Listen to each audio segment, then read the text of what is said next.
तो सभी ऊर्जा पुंज जिज्ञासु विद्यार्थियों को प्रणाम। 28 अप्रैल की सामूहिक घटनाओं पर आओ बात करते हैं। पिच ब्लैक 2020 क्या है? अभ्यास पिच ब्लैक ये क्या है कि रॉयल ऑस्ट्रेलियन एयरफोर्स जो है उसके द्वारा आयोजित होता है और द्विवार्षिक युद्धाभ्यास है, मतलब 2 साल में एक बार होता है। ये इसकी जो शुरुआत है वो 1981 में हुई थी, ठीक है। और भारतीय वायुसेना ने जो है पिछली बार जो 2018 में हुआ था उसमें पहली बार भाग लिया था। अब 2020 में होने वाला है तो इसको रद्द कर दिया गया है, ठीक है। हालांकि इसमें लिखा नहीं तो कोई दिक्कत नहीं, सुन लीजिए। अभी इसको हम क्यों बात कर रहे हैं, क्योंकि इसको रद्द किया जा चुका है कोविड-19 के चलते, ठीक है। तो विश्व भर की सेनाओं को एक साथ सहभागिता करने का यह अवसर प्रदान करता है, पिच ब्लैक 2020 युद्धाभ्यास, ठीक है। तो 2019 में भारत ऑस्ट्रेलिया द्विपक्षीय नौसैनिक युद्धाभ्यास भी हुआ था, तो उसको भी देखिए, है ना। तो उसको मैंने अलग सही से लिखा हुआ है, इसका मतलब इससे जुड़ी हुई घटना है ना। तो इसका ज़्यादा इस घटना से तो ताल्लुक़ नहीं है, लेकिन जुड़ी हुई घटना है, ध्यान रखना। रक्षा से जुड़े हुए मामले हैं, रक्षा से जुड़े हुए मामले हैं और विभिन्न सैन्य अभ्यास, ठीक है। तो वो है, जैसे मैंने आपको कल के टेस्ट में ज़ाहिर अल बहर भी बताया था भारत कतर का, तो ये है। तो रक्षा वाले बिंदुओं को एक साथ एक वीडियो में हम लाएंगे भी। अगला महत्वपूर्ण मुद्दा है वो है बसव जयंती। बसव जयंती क्या है? भगवान बसवन्ना जो दक्षिण भारत में एक महत्वपूर्ण संत भगवान के रूप में पूजे जाते हैं, तो उन पर उनकी जयंती को मनाया जाता है। तो उसको हम देखते हैं। 26 अप्रैल 2020 को ये मनाई जाती है, ठीक है। तो राष्ट्रपति ने एक संदेश भी दिया था इसको लेकर के, विशेष रूप से कर्नाटक और महाराष्ट्र में, ठीक है। तो वही दक्षिण भारत की बात हो गई, तो कर्नाटक दक्षिण भारत है ना। तो कर्नाटक और महाराष्ट्र में विशेष रूप से मनाया जाता है, इसको देखना। भगवान वशेश्वर 12वीं सदी के कवि, दार्शनिक और लिंगायत संप्रदाय के संस्थापक थे, ठीक है। तो 12वीं सदी के थे मतलब शैव ये थे, शैव समझ रहे हैं। तो शैव संप्रदाय की हम बात करते हैं ना, तो उसमें ट्रिक है कापालिक का मतलब कापालिक है, पास मतलब पाशुपत, लिंगायत और काश्मीरक। ये शैव में शिव को मानने वाले शैव, और शैव में ये 4 है, ठीक है। तो लिंगायत संप्रदाय के जो है संस्थापक संत माने जाते हैं बासवन्ना, ठीक है, भगवान बासवन्ना। चलो, तो बासवन्ना के विचार उपन्यास के रूप में लिपिबद्ध हैं, जिन्हें वचन कहा जाता है। तो अलग शाही से है फिलहाल, लेकिन इसको ध्यान रखना, वचन, ठीक है। वाणी जानते हो, है ना। 24 वाणी रामदेव जी की वाणी, दादू दयाल की होती है वाणी, 24 वाणियाँ, ये इनको ध्यान रखना, ठीक है। और ये वचन है, वचन भगवान बासवन्ना की रचना है। तो 2017 से इनका डिजिटलीकरण प्रारंभ हो रहा है। डिजिटलीकरण आप जानते हैं ना, तो उनको बस डिजिटल उनको टाइप किया जा रहा है, यूँ मान लीजिए, है ना। चलो, इस साहित्यिक कृति का शरण आंदोलन में महत्वपूर्ण योगदान है। शरण आंदोलन भी चला था। तो ये देखो, ये चर्चा हम क्यों कर रहे हैं, क्योंकि विभिन्न परीक्षाओं में जो बड़े एग्जाम्स होते हैं, तो मेनली तो यूपीएससी की दृष्टि से भी, और उसके समकक्ष कई परीक्षाएं होती है। यूपीएससी एक ही सीएससी नहीं कराता, और भी परीक्षाएं कराता है ना। तो वो है। उसके अलावा राजस्थान की बड़ी महत्वपूर्ण परीक्षाएं होती है, जिनमें जो है राजस्थान, इंडिया, भारत की संस्कृति भी शामिल है। तो ये भारतीय संस्कृति का मुद्दा है, तो कृपया करके इसको ध्यान रखना, ठीक है। भारतीय संस्कृति का मुद्दा है, इसलिए महत्वपूर्ण हो जाता है। चलो, तो स्थावरा और जंगम, इनके 2 मुख्य धारणा इन्होंने दी थी। स्थावर और जंगम, स्थावर का होता है स्थिर, और जंगम का मतलब होता है, ठीक है। तो ये एक दूसरे के विलोम भी है, स्थावर और जंगम, ठीक है। चलो, जंगम का स्थावर विलोम होता है। तो ये 2 धारणाएं दी थी भगवान बासवन्ना ने, संत बासवन्ना ने। राजनीतिक विचार भी इन्होंने दिया था, धार्मिक सुधार भी इन्होंने किया था। तो समाजवादी लोकतांत्रिक व्यवस्था पर इन्होंने विचार किया था। समाजवादी लोकतंत्र विचार हुआ क्या था दक्षिण भारत में उस समय, जो है समाज में स्तरीकरण बहुत ज़्यादा और एक वर्ग का शोषण हो रहा था, है ना। उच्च कुलीन वर्ग ही आनंद मज़े ले रहा था दूसरे वर्ग का शोषण करके। तो उन्होंने समाजवादी लोकतांत्रिक व्यवस्था का विचार भी प्रस्तुत किया समाज के सामने, है ना। तो काफ़ी पहले 12वीं शताब्दी में ही ये यहाँ पर इतना विचार, इतना अग्रिम आगामी जो भविष्य की सोच थी, ये भगवान बासवन्ना में थी। मंदिर की अवधारणा को बदलने का इन्होंने प्रयास किया। मंदिर जो है, मंदिर भी वही है कि उन पे कुलीन लोगों का आधिपत्य होता था, है ना। कुलीन लोगों का महिलाएं अपेक्षित होती थी कई जगह, और कई जगह तो वो निम्न कुल अपेक्षित होते। तो मंदिर की अवधारणा को बदलने का प्रयास इन्होंने किया, ठीक है, ताकि क्या है कि शोषण से लोगों को बचाया जा सके। चलो, तो चंद्रमा का एकीकृत भूगर्भिक मानचित्र जो है अभी अस्तित्व में आया है, तो इसको देखना है। 22 अप्रैल को ये संयुक्त जारी हुआ था और इसको किसने जारी किया है, ये बनाने में किस किस का सहयोग रहा, तो संयुक्त राज्य अमेरिका भूवैज्ञानिक सर्वेक्षण, ठीक है। तो US United State geological survey और NASA lunar and planetary institute, इन तीनों ने मिलकर के चंद्रमा का पहला एकीकृत भूगर्भिक मानचित्र जारी किया है, ठीक है। यह एक जो है भूगर्भिक मानचित्र जो है, इसका पैमाना भी आप ध्यान रख लीजिए। सभी को वैसे ये पैमाने के बारे में तो जानकारी होगी, सामान्य सी चीज़ें है ना। तो ये पैमाने का अनुपात ये रखा गया, स्केल पैमाने पर आधारित है। इसे निर्मित करने में अपोलो मिशन जो पहले था उसके डाटा का उपयोग किया गया इसको निर्मित करने में, ठीक है।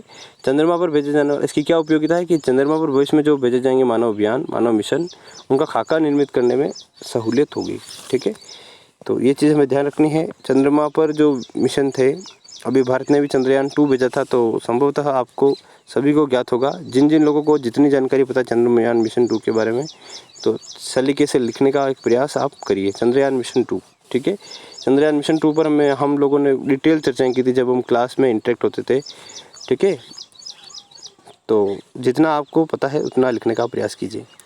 व्यापार एवं विकास पर संयुक्त राष्ट्र सम्मेलन, है ना। तो United nation conference on trade and development, ये यूनाइटेड आप कह सकते हैं इसको संयुक्त रूप में, है ना। तो United nation conference on trade and development, ठीक है। तो ये जो है यूनाइटेड, इसके द्वारा 24 अप्रैल को, ये कोई सम्मेलन नहीं हुआ, एक संस्था है, ठीक है ना। नाम में सम्मेलन, इसका मतलब ये नहीं सम्मेलन हुआ, एक संस्था है, ठीक है। तो 24 अप्रैल को वार्षिक एवं व्यापार विकास रिपोर्ट जारी की है इन्होंने। तो हर साल वार्षिक मतलब प्रत्येक वर्ष व्यापार एवं विकास रिपोर्ट जारी करता है, ठीक है। और 2019 में इन्होंने 2019 की रिपोर्ट है जो भी जारी की, ये मतलब है, ठीक है। तो 2019 में जो व्यापारिक गतिविधियां हुई या जो भी है ना, तो उसके संदर्भ में अभी जारी की है पूरे 2019 साल भर के लिए, ठीक है। चलो, तो इसको अब देखना है कि इसका जो थीम था, जो बियॉन्ड अनसर्टेनिटी, ये थीम थी। दूसरा में इस रिपोर्ट में क्या मिला, क्या कहा गया, तो कोविड-19 के कारण, तो ये 2 बिंदु है। जैसा आपको हो सकता है कि ये कथन के रूप में पूछे जाते हैं, तो कृपया करके इनको यूँ हवा में नहीं उड़ाएं, इसको गौर से देखना है। विकासशील देशों के कोविड-19 के कारण विकासशील देशों के सार्वजनिक बाह्य ऋण में 2.4 से लगा के 3.6 ट्रिलियन डॉलर की वृद्धि हो सकती है, ठीक है। तो एक ये रिपोर्ट थी, ठीक है, अनुमानित ही है कोविड-19 के चलते। और तीव्र मुद्रा अवमूल्यन के कारण पूंजी के बहिर्वाह को गति प्रदान की गई है। तो अभी क्या है, लोग ऋण ले रहे हैं, जैसे कई कंसेप्ट आ रहे हैं कि भैया हेलीकॉप्टर मनी भी अस्तित्व में आ जानी चाहिए वापस। हेलीकॉप्टर मनी क्या होती है, वाकई में ज़्यादा डिटेल चर्चा है, मैं आपके साथ नहीं कर रहा, है ना। लेकिन क्या होता है कि जैसे आप इकोनॉमिक्स में थोड़ा जाएंगे तो सबसे पहले आप यही तो शुरुआत होती है, अर्थव्यवस्था क्या है, अर्थव्यवस्था के प्रकार, अर्थव्यवस्था के क्षेत्र, फिर आप मुद्रा पर आ जाते हैं। मुद्रा से फिर आप कई टर्म पे आ जाते हैं, मुद्रास्फीति, मुद्रा, है ना, मुद्रास्फीति, मुद्रास्फीति, तो ये बात है। तो मुद्रा अभी क्या कर रही है सरकारें वगैरह, सारा मुद्रा मुद्रा मुद्रा मुद्रा फैला रहे हैं, दे रहे हैं। तो मान लीजिए इस समय भारत सरकार यकायक आरबीआई को कहती है कि आप इतना पैसे ही छाप दीजिए। भाई पैसे छापने से थोड़ी कुछ होगा, संसाधन तो है, तो वही है। तो ये है कि भैया मुद्रा का अवमूल्यन, ठीक है। तो सभी व्यक्तियों को भरपूर पैसे दे दिए जाए तो क्या होगा, चीज़ों के भाव बढ़ जाएंगे, है ना। तो मुद्रा का अवमूल्यन हो जाएगा, मुद्रा की वैल्यू कम हो जाएगी, सही है ना। 1 किलो सब्जी के लिए भी बैग भर के पैसा देना पड़ेगा। तो तीव्र मुद्रा अवमूल्यन के कारण पूंजी के बहिर्वाह को गति प्रदान की है, ठीक है। तो यही हो रहा है वाकई में। तो इस रिपोर्ट में कुछ महत्वपूर्ण बिंदु है, तो इनको समझना, नहीं समझ में आए तो मुझे बताना, वापस मैं प्रयास करूँगा इस पर और प्रकाश डालने का, ठीक है। अभी कल की न्यूज़ थी जो मैंने इसमें नहीं शामिल की, ध्यान रखना। आरबीआई ने म्यूचुअल फंड्स को उभारने के लिए 50,000 करोड़, ठीक है, ये के मतलब हज़ार है, ठीक है, 50,000 करोड़ का राहत पैकेज घोषणा की है। ठीक है, तो 50,000 करोड़ का आरबीआई राहत पैकेज दे रही किसको? म्यूचुअल फंड्स को। अब आपको हो गया सर म्यूचुअल फंड क्या है? बिल्कुल प्रश्न होना ही चाहिए, नहीं प्रश्न करोगे तो कुछ जानकारी बढ़ेगी नहीं। तो म्यूचुअल फंड्स क्या है, ये भी एक अपने आप में कंसेप्ट, तो मैं उसको समझाऊँ टाइम समय लगेगा, आप खोजिए, नहीं किसी दिन मुझे बताना, फिर समझा दूंगा। चलो, कर्मी बोट एक रोबोट है, केरल के अस्पताल में प्रयुक्त एक रोबोट है। ठीक है, तो ये ध्यान रखना किस स्टेट ने ये प्रयुक्त किया है? केरल ने, नाम है कर्मी बोट। ठीक है, आईआईटी रोपड़ ने भी एक वार्ड बोट नाम का रोबोट बनाया था, वार्ड बोट है। ठीक है, चलो, AK शर्मा ये नियुक्ति हुई है MSME मंत्रालय। ठीक है, micro small and medium enterprises है ना, सूक्ष्म मध्यम एवं लघु उद्यम मंत्रालय के नए सचिव बने हैं AK शर्मा। ठीक है, चलो चलो चलो चलो, सऊदी अरेबिया भी अभी न्यूज़ में है। तो सऊदी अरेबिया से क्या जुड़ी न्यूज़ है? देखो, अभी हाल ही में इन्होंने क्या किया कि नाबालिगों को जो मौत की सज़ा देते थे, ये इसको समाप्त कर दिया है। हमारे भारत में तो वैसे ही नहीं थी, नाबालिगों को मौत की सज़ा समाप्त कर दी। ठीक है, अधिकतम 10 वर्ष, अब ये इसके साथ भी एक प्रावधान है कि अधिकतम 10 वर्ष तक की सज़ा ही नाबालिग को दी जा सकती है। ठीक है, और आम जनता है ना, नाबालिग नहीं, आम जनता में जो कोड़े मारने की सज़ा दी जाती थी, वो भी समाप्त कर दी गई है। ठीक है, चलो, विलोकना, अगली टर्म में विलोकना, ये क्या है? IITM केरल। ठीक है, IITM केरल ने ये एक सर्च इंजन कोविड-19 अनुसंधान के लिए सर्च इंजन लॉन्च किया है, जिसका नाम है विलोकना। नाम भी अच्छा है, विलोकना का अर्थ वहाँ पर खोजना ही होता है। तो सर्च इंजन लॉन्च किया किसने? IITM केरल ने। ठीक है, चलिए, धन्वंतरी योजना, दवाओं को घर तक पहुंचाना, यह असम सरकार का इनिशिएटिव है। उसके बाद हम देखेंगे तो इम्पैक्ट रैंकिंग, टाइम्स हायर ने इसको जारी किया है। IITM खड़गपुर भारत में प्रथम स्थान पर है। वैश्विक स्तर पर हम देखें तो ऑकलैंड यूनिवर्सिटी न्यूजीलैंड फर्स्ट पर है, सिडनी यूनिवर्सिटी ऑस्ट्रेलिया सेकंड पर है, और भारत का खड़गपुर जो है वैश्विक स्तर पर 57वां स्थान रखता है। ठीक है, चलो, तो फाइनली हमने सारी जो जानकारी थी डिस्कस की, और मस्त प्रश्न पर हम आए हैं। तो आज का मस्त प्रश्न है आपके लिए, विश्व प्रतिभा रैंकिंग 2019 में जो आई थी, उस पर हम चर्चा करेंगे। तो खोजना, लिखने का प्रयास करना। ठीक है, मैंने इस वीडियो को कहीं पर प्रसार नहीं किया, किसी के साथ शेयर नहीं किया, मुझे देखना था एक्चुअल में कितने लोग देख रहे हैं। तो वाकई में 25 व्यू आए। इसका मतलब मेनली इसमें 15 से 20 लोग ऐसे हैं जो रोज़ देखते हैं। ठीक है, तो 15 से 20 लोग, कोई दिक्कत नहीं है।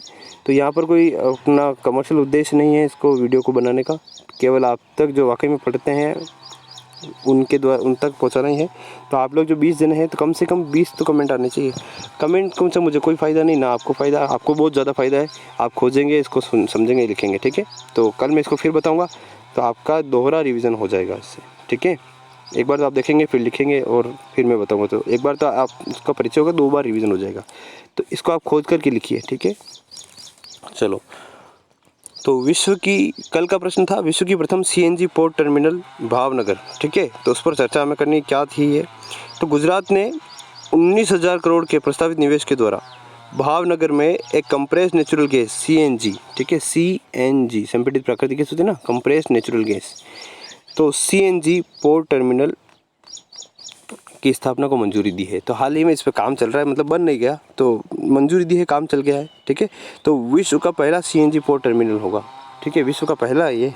इस टर्मिनल का विकास ब्रिटेन स्थित फोरसाइट समूह और मुंबई के पद्मनाभ मफतलाल ग्रुप द्वारा, 2 नाम ध्यान रखना, ब्रिटेन वाला जरूर ध्यान रहे आपको, ब्रिटेन स्थित फोरसाइट ग्रुप और मुंबई का पद्मनाभ मफतलाल ग्रुप, ये 2 मिलकर के काम करेंगे इस पर। इसकी वार्षिक कार्गो हैंडलिंग क्षमता होगी 60 लाख मीट्रिक टन। ठीक है, चलो, हाँ, तो गुजरात मैरीटाइम बोर्ड ने भी वर्ष 2019 के लिए वाइब्रेंट गुजरात समिट के दौरान फोरसाइट समूह के साथ MOU पर हस्ताक्षर किया। ये आपकी काम की चीज़ नहीं, मेनली आपको वाकई फिर मैं बता दूं क्यों, कब से और क्या इसके उपयोगिता है, इन प्रश्नों पर, इन आयामों पर किसी भी प्रश्न को देखना है। ठीक है, तो ये है CNG पोर्ट टर्मिनल भावनगर में। ठीक है, विश्व की पहली CNG पोर्ट टर्मिनल होगी, ब्रिटेन का फोरसाइट समूह और पद्मनाभ मफतलाल ग्रुप बॉम्बे का, ये मिलकर के करेंगे। नवंबर 2019 में इसको जो है इसको स्वीकृति मिल गई है, और 19,000 करोड़ का प्रस्तावित खर्च इस पर है। ठीक है, तो ये है CNG port terminal. Thank you.